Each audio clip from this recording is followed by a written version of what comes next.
We're now going to hear the Indigenous perspective. So I'd like to introduce Tom Goldtooth from the Indigenous Environmental Network, yes, and Marlon Santi from Nacionalidad Quichua Sarayaku. So welcome. Gracias. Alipunja ilakta kaibia okuna, karuliakta manda oktamukuna, sumaglia koshigoshilia. Buenas tardes a todos quienes han llegado a este evento tan importante. Soy Marlon Santi, vengo de una comunidad muy pequeña, de la parte sur, centro-sur de la Amazonía ecuatoriana, aquí. Bueno, he escuchado muchas exposiciones sobre el derecho de la madre tierra. Quiero hacer recaer que este tema es un tema que en el Ecuador se debate bastante desde cuando propusieron algunos pensadores en la Asamblea Nacional Constituyente. Tuve la oportunidad de conocer cuando Alberto era presidente de la Asamblea, aportar con algunas cosas como Movimiento Indígena del Ecuador cuando era presidente de la CONAI. Pero quiero irme más allá de lo jurídico, de lo técnico, de lo pedagógico, que es un trabajo más teórico y también profesional en el tema de derecho, este tema de los derechos de la naturaleza, desde cómo pensamos nosotros los pueblos amazónicos, cómo tenemos cómo crecemos y cómo nuestros abuelos, nuestros padres, nuestros yachak nos dijeron que aquella laguna, aquella montaña, ese río tiene derecho y por lo tanto hay que respetar. Nos contaban nuestros abuelos, nuestras madres y nuestros padres cuando éramos niños, que nosotros dependíamos de aquella laguna o de aquel monte o de aquel bosque. ¿Por qué? Dependíamos de ellos porque nos daban la vida. Nosotros, los pueblos indígenas, en la región amazónica, y quizás todos los pueblos indígenas en América Latina, América del Sur, América del Norte y del mundo, sin el territorio no podemos vivir. Sin la madre tierra no podemos vivir. Esa ley que desde niño ya hubo leyes que nos enseñaron, ya hubo derechos que nos decían cómo teníamos que crecer en el respeto mutuo del bosque, de la laguna, de las montañas y de los ríos, porque allí habitaban seres, el Amazanga, el Iacuruna, el Sachazupay, y esto daban la convivencia armónica entre el hombre y la madre tierra. Por eso quizás en todas partes del planeta o de los continentes, la mayor parte de bosques y la mayor parte de ríos está en territorios indígenas. Me acuerdo de mi abuelo que decía, para ir a pescar a una laguna, tenía que pedir permiso a la laguna. Para hacer cacería, tenía que soñar en el bien de esa cacería, porque el bosque, la montaña o el Amazanga Supay me iba a dar la comida para nuestra familia. Nosotros hacemos el ritual de la siembra y no sembramos en cualquier momento. Nosotros sembramos todo en luna llena, porque allí está el ambiente para sembrar. Pero ahora, claro, la tecnología siembra a cualquier rato, luna tierna, cuarto menguante, pero como modificaron la semilla, tiene que producir. No. Hay unas reglas establecidas que se llaman la regla mayor. La Madre Tierra estableció esas reglas. Y esa es la que produce la continuidad de la vida del ser humano. de los runas que somos nosotros. Y esa ley, que desde esta perspectiva, nosotros hemos planteado al sistema. Yo cuando llegué a los 14 años a un colegio, la ley ya estaba hecha. Cuando llegué, la ley estaba hecha. Había una ley en el colegio que tenía que quitarme el pelo, quitarme mi atuendo y ponerme uniforme. Entonces era parte de la sociedad. Esa ley lo hicieron acá.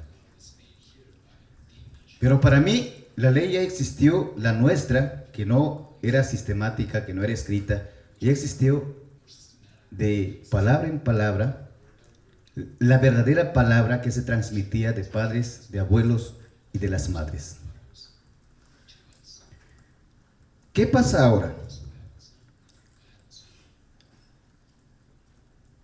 Yo me opuse a una ley que se promulgó aquí en el Ecuador. Se le llamaba la ley minera. Me opuse a la reforma de la ley de hidrocarburos. ¿Por qué? Nosotros conocemos esa ley cotidiana, la regla mayor del respeto a la madre tierra, pero los gobernantes, el sistema, hacía una ley, sentado en la mesa, se sentaban el empresario, el ministro, el abogado, y hacía una ley que no iba solo en contra de los derechos del hombre.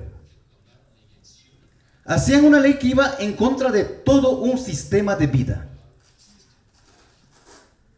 Porque todo ese conjunto que se llama Pachamama, Causaxacha, Rona, es un sistema de vida. Y si eso se lo rompe, la vida cambió. La paz terminó. La libertad se fue. La madre tierra se estorbó. Y los pueblos indígenas, en todas las leyes, de todos los gobiernos, no solo de Ecuador, de todos los gobiernos, nuestros sabios, nuestras madres, nuestros padres, los líderes, no han participado en la generación de esa ley. ¿Por qué? Porque al sistema del poder económico no le interesamos nosotros. A nosotros nos dicen, y antes decía la compañera, llorando decía, payasos nos dicen. Un presidente que el movimiento indígena lo echó, decía, así pintados de cara no dejan desarrollar el país. Y hoy nos dicen, el actual sistema o el régimen actual, nos dicen esos 4 plumas doradas, esos manejados por los ecologistas infantiles. Esas leyes que ellos hicieron, aunque en la Constitución del 2008 entró el derecho de la naturaleza, esas leyes van en contra de ese derecho de la naturaleza. Cuando nosotros reclamamos, queremos poner un artículo sobre el derecho a la convivencia armónica entre el hombre y la madre tierra, no. No, ustedes son terroristas. No, aquí no, ustedes no. Y por poco nos van a decir que no somos ecuatorianos. Pero la esencia del conocimiento para la continuidad de la vida, tienen la mayoría de los pueblos indígenas. Yo he estado en la tierra de Tom, he estado en la India, en América Latina, en algunos países, y casi la mayoría de pueblos indígenas originarios dicen que sin la madre tierra no hay continuidad de la vida. Los acuerdos de Tiquipaya, de Cochabamba, justamente nacen del pensamiento de los pueblos originarios. Pero todos estos procesos de reclamos, de declaratorias en las grandes convenciones, es echado a la intemperie, no lo incluyen, hay países que no reconocen, hay poderes económicos que no lo quieren ver. Nosotros tenemos un caso que se llama caso Sarayaco y la Corte Interamericana dictaminó que el Estado ecuatoriano perturbó la convivencia armónica espiritual del pueblo de Sarayaco con la Madre Tierra. Está en uno de sus artículos de esa sentencia. Quiere decir que la Corte Interamericana vio que nosotros demandamos cómo el Estado rompió nuestra relación con la Madre Tierra y nos perturbó nuestra libertad, nuestra paz, y estaba condenando a que los pueblos no tengamos futuro. El tiempo se me fue. Gracias. Thank you, my brother. Back home, we have a term that we call Wichoni Maka Maku. It means Mother Earth gives me life. We also say Wakantanka Wichoni Maku. Great Spirit gives me life. We also say Mini Wachoni Maku. Water gives me life. This morning when I introduced myself, I said, Hamitaki api. It is a terminology, it's hard to translate. But I said, hello to all of you because you are my relatives. If you're able to watch me someday back in my home in Minnesota, it's the Great Lakes, it's the forests. I'm familiar with that, it's part of nature. I don't know all the medicines, but I know a lot of the medicines. I know a lot of the trees. I know the animals. When we say this all, Mitakia say, about relation, or how Mitakia P is plural, all of you. Sometimes when I'm alone standing in nature, I say that to the trees. I'll say that to the plants and the medicines, how Mitakiapi. It was good to have this ceremony this morning because we have the same thing back home, the same way. We try to teach our children to put tobacco down. To us, tobacco is one of those medicines, one of those plants that we use to show our respect. We put tobacco on the ground. It's an offering. We do this because it reminds us to be thankful for nature. Every morning, to teach my children, don't forget to put down tobacco. Thanksgiving. But also, it teaches us who we are as far as our relationship to the sacredness of Mother Earth. Some of you that follow the work that we do as indigenous peoples, working on the environment, building a network, a global network, is that we have said to everyone, all of humanity, there's a need to reevaluate your relationship to the sacredness of Mother Earth. Because in our articulation and our critical analysis in the North, there were settlers, there were immigrants who had come here from Europe.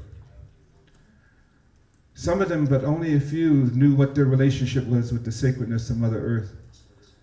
But already we knew that they did not understand those philosophies and values, that cosmovision that we know. There's a separateness. So of course, as many of you know, the story of indigenous peoples, the struggle of fights for land tenure, title to our lands, self-determination, 17 plus years in the United Nations, in the drafting, in the arguments, in the debates for the Declaration on the Rights of Indigenous Peoples. Very important document. Many of you know the stories in Ecuador here. It's happening all over in every nation state where there are indigenous peoples, first tribal peoples. The story is the same. And there's many people who are not indigenous, they are local communities. We've been networking with the La Villa Campesina, for an example, the peasants, the small farmers. And many of them are indigenous. We seem to be fighting the same thing. In the north, some people, one woman here, sister here from the tar sands in Alberta, Canada. It's a long struggle. We seem to, as indigenous people, we're always fighting the same ism, the same system. And that's why I like what's going on here and what's being said. A system that's not sustainable. I don't know who coined this, but there's a terminology in the north, in the south, wherever. It says systems change, not climate change. And that's something that we embrace. We have to change the system. And one of the things we're always confronting is to get standing in a colonial legal system, to get standing, to stand up and to have a voice. Corporations, like many of you know, they have more standing than we have as indigenous people and local communities. In the north, it costs a lot of money to litigate. In our network as indigenous people, we're a grassroots movement. We mobilize, we organize, we do direct actions. We do flash mobs that later became known as Idle No More. Reevaluating how we message and how we tell our stories. Using social networking, bringing our youth into the movement so that they can speak on these issues. Lifting up the woman speaks on these issues in relationship to sacredness of Mother Earth. But it's a big task and the stakes are really high here. We cannot do it alone as indigenous peoples, whether it's in the north or in the south. You've heard that here. We don't have the political power to do that. But we have, what's that term? Moral authority. People are looking to us for answers. And one of the things that we have looked at is that we need to support a movement that's going to help change the system. And the way the system looks at property, it's not going to be easy. Some of our people are looking at the doctrines of discovery, looking at the papal bull, looking at how even Christianity has been a force to look at nature from a dominion perspective, dominion over the land, dominion over people. So it's really questioning a lot of the belief systems of humanity. So it is a legal battle, yes, but it's also how do we change the value system of humanity that feels that it is above nature, rather than living in harmony with nature. When I say, Haumitakiapi, it's in a humble way as I was taught by my grandfathers and grandmothers. I'm lower than a worm, I'm lower than a four-legged, I'm lower than the species. And in our concept, we are the children of Mother Earth. We do not have power over Mother Earth, but we have a government construct that feels it has power over the earth. They own the earth, property rights, How do we change that? And the challenge is to change the legal construct so that earth has jurisprudence. That's music to our ears. And we have also looked at how we translate that when we, early years of the Declaration on the Rights of Indigenous Peoples, there was debate on the word rights. Even in that declaration in the late 80s, rights, what does that mean?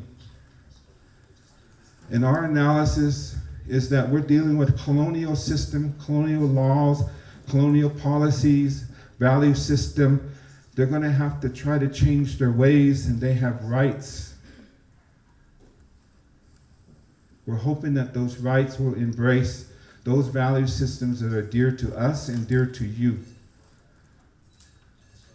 Because we're talking about our future generation. We're also looking at the rights of future generations, the rights of the future 7 generations, taken from our brothers from the Haudenosaunee.